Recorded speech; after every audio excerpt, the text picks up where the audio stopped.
قرآن مجید میں تقوی کی تعلیمات بالکل ابتدا سے ہی دی گئیں۔ سورۃ البقرہ کے شروع میں ہی اللہ سبحانہ وتعالیٰ فرماتے ہیں کہ ذالک الکتاب لا ریب فیہ ھدی للمتقین، یہ کتاب جس میں کوئی شک نہیں متقی لوگوں کو ہدایت دیتی ہے۔ اسی طرح بہت ساری آیات تقوی کی اہمیت اور فضیلت پر قرآن مجید سے ہمیں ملتی ہیں۔ اللہ عز و جل اولین و آخرین کو تاکیدی حکم دیتے ہوئے فرماتے ہیں وَلَقَدْ وَصَّيْنَا الَّذِينَ أُوتُوا الْكِتَابَ مِنْ قَبْلِكُمْ وَإِيَّاكُمْ أَنِ اتَّقُوا اللَّهَ، بلا شبہ یقیناً ہم نے ان لوگوں کو جنہیں تم سے پہلے کتاب دی گئی اور تمہیں بھی تاکیدی حکم دیا ہے کہ اللہ کا تقوی اختیار کرو۔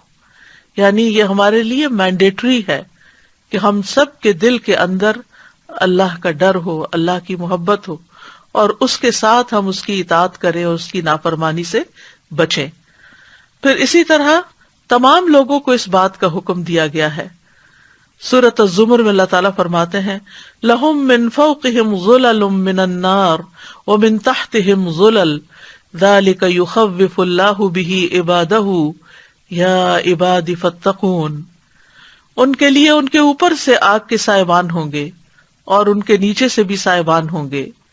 یہ ہے وہ چیز جس سے اللہ اپنے بندوں کو ڈراتا ہے، اے میرے بندو بس تم مجھ سے ڈرو، فاتقونی یعنی میرا تقوی اختیار کرو، کیونکہ تقوی بچانے والا ہے، نجات دینے والا ہے۔ تمام انبیاء اپنی اپنی قوموں کو تقوی کا حکم دیتے رہے۔ نوح علیہ السلام نے کہا اذ قال لهم اخوهم نوح الا تتقون، جب ان سے ان کے بھائی نوح علیہ السلام نے کہا کیا تم تقوی اختیار نہیں کرتے۔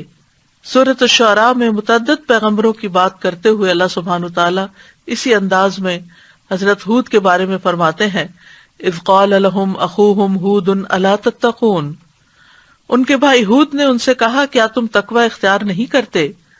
اذ قال لهم اخوهم صالح الا تتقون، جب ان سے ان کے بھائی صالح نے کہا کیا تم تقوی اختیار نہیں کرتے۔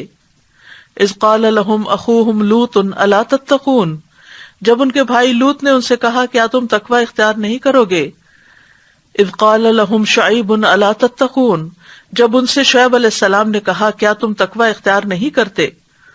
وابراہیم اذ قال لقومه اعبدوا الله واتقوه ذلکم خیر لکم ان کنتم تعلمون، اور ابراہیم علیہ السلام کو جب اس نے اپنی قوم سے کہا اللہ کی عبادت کرو اور اس کا تقوی اختیار کرو، یہ تمہارے لیے بہتر ہے اگر تم جانتے ہو۔